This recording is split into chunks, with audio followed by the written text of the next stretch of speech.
Welcome back. We're going to be looking at a way of interpreting a VT graph to help solve a problem that has to do with throwing rocks up in the air. So let's go ahead and take a look at the problem. It'll make sense in a second. A rock is thrown up, straight up, and it comes to a certain height and turns around and lands back in your hand if you like. The point of this is to find the maximum height. So here's a situation where the first rock is thrown, okay? It comes up to a unspecified height, just h. It leaves the hand with a velocity, v naught. We don't know and don't care what the actual velocity is.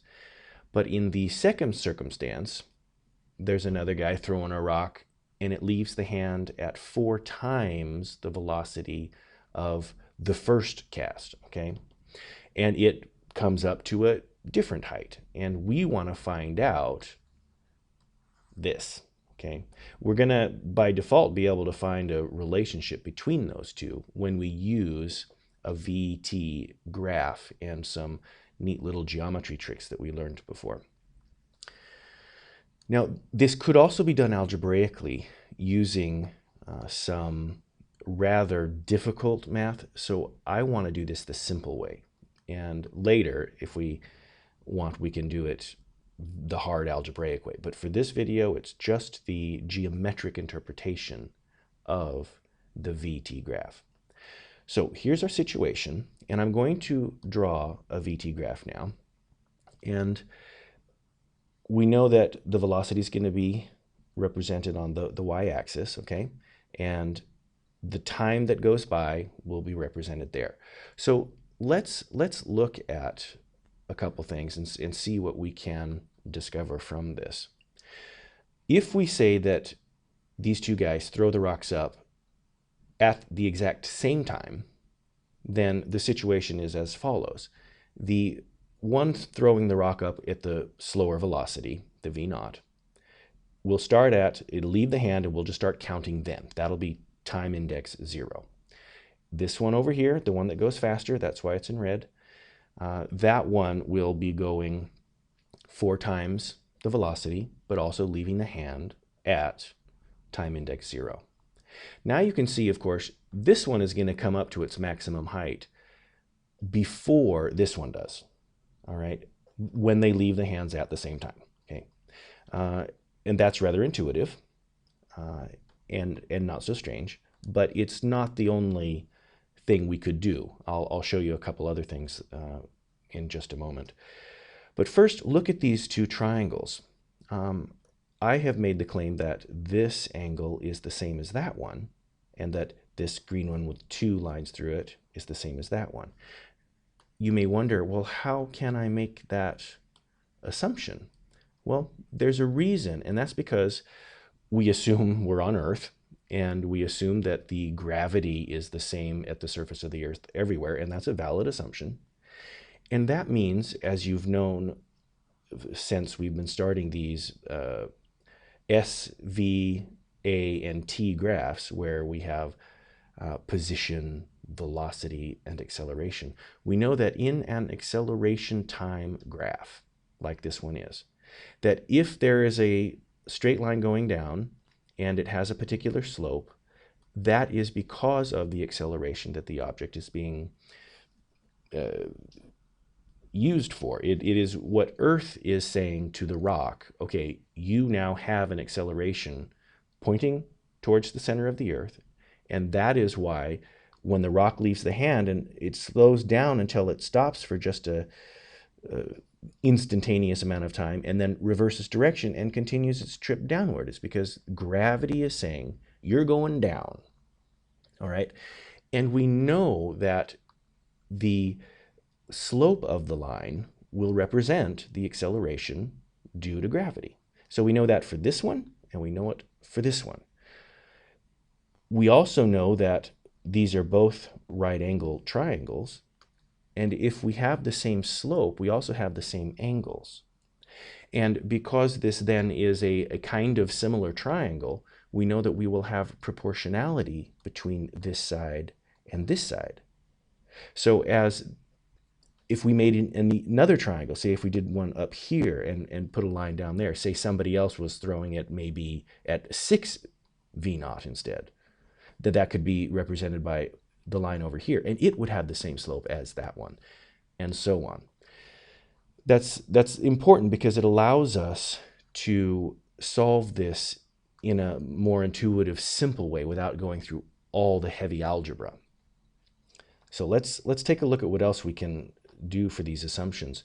This small little yellow triangle, if we wanted to, we could draw it over there. And what would that mean physically?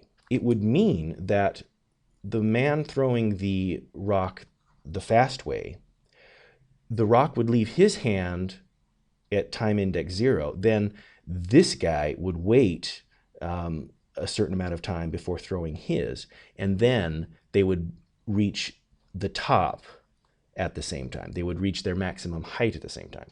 So we could also look at it that way, but we're not going to do that. I just wanted to show you that we could if we wanted to. Now, we have these triangles, and we have discussed what the area under the curve means when we have a VT graph. And the area corresponds to where it is, okay? So it first leaves your hand. As the area keeps increasing, that is the distance that has been traveling. And here, this is when it hits its maximum height. Now, if we followed the curve, if we wanted to, we could keep drawing it down and say, when does it get back down into your hand? But that's not the question. We're going to just do this triangle and then this triangle, and we'll set up what we know, and we'll interpret it based on that. Okay. We also know that with triangles, it's pretty easy to get the area, because it's the base times the height divided by 2. Now I've put in the different times of when it stops. Here you can see that the time stops, well, the time doesn't stop. It reaches its maximum height at a certain time, for this yellow one there. And then this one, it takes longer. And in fact, we know because of our geometric relationship, we know it takes 4 times longer because we have already been given the ratio. And like we discussed before, we knew some things. So let's calculate the area of the yellow one first. And it's just simply the base times the height divided by 2. And the time index for the yellow one, that's right here. Whatever it is, it's t. And then with the other one, whatever it is, it's 4t, because we knew that this was 4 times that. So this is 4 times that, okay?